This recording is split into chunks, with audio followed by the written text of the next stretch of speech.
So it's your guys' age that's really doing that. If I ask you if the roll of quarters, if you have any, if you have them, if you took them, and you tell me yes, David, I think you have them because you just told me you do have them. Yeah. But then, if you don't have them, and I really have them, and I go to do laundry, and then I ask you for them, and you tell me I can't have my own quarters, I and then didn't I'm say all that. confused because I'm asking you, do you have? No, I asked you, do you have my quarters? You kept on saying yes, yes, you have the quarters. Yeah. But then when I asked you if I could have my quarters back, you told me no because you don't have my quarters. Now I'm confused. You tell me you do have my quarters, then you don't. So these Mm. type of things don't matter. That's why I said that's okay. That's okay. I figured it out. That's okay. It's just your age. It's just that you're 84. But see, my father is also older than you, and he does the same thing. He gets me hurt or gets me into trouble because he's giving false answers. Just like the other day when we were reporting what the landlord did. He threw me on the ground and started beating me because I handed him a letter of repair telling him that his apartment is leaking water. Yeah. And he assaulted me. But when they asked you about it, you said I was thrown down a flight of stairs. Now that's going to get us into trouble because that is close to what happened, but not what happened. I was thrown to the ground in the doorway, nowhere near the stairs. But by switching some words like that around, it makes mistakes, calling cookies crackers, stuff like that. Yeah. Well, my father does the same thing.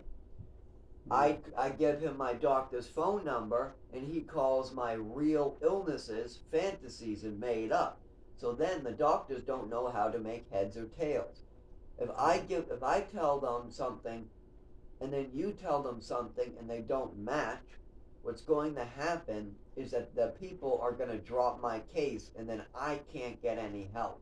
I can't get medical care. If people do that, I can't get help from the Department of Health and Human Services. I went down to the Department of Health and Human Services, being honest about my PTSD, being honest about my disabilities, being honest about my shortcomings, being honest about my income, being honest about our household goals and what our household is like. Yeah. But then they ask you questions, David. They don't match. You don't want to be honest about your shortcomings. Nobody usually does. They don't match. Then they call my father, and he calls everything a fantasy. So then I don't get my Social Security finished. I don't get any cash benefits. Nobody answers the phone, and then they cut off all services. Why? Because once again, somebody gave false information. It's just like the quarters. I can't do my laundry if I think that you have the quarters and I don't, but if I really have them and I'm going telling somebody that, then that's false information.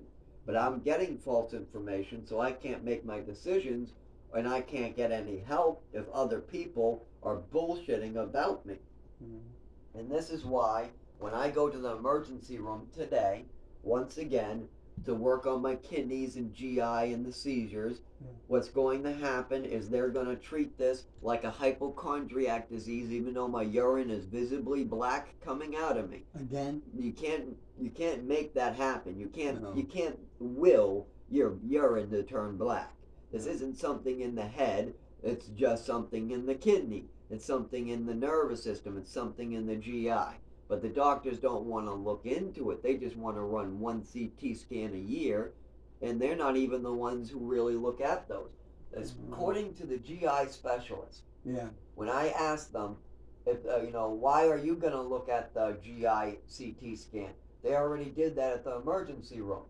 The GI specialist doctor said, out of all the no, maybe it was a neurologist, but anyways, it was one of the specialists said, out of all the patients they've had, they have never ever had the emergency room get it right looking at the CT scans. Almost always they hear that in the emergency room, the doctor said they see nothing on the CT scan or just some swelling. And then when you get to the specialist, they tell you what they really saw.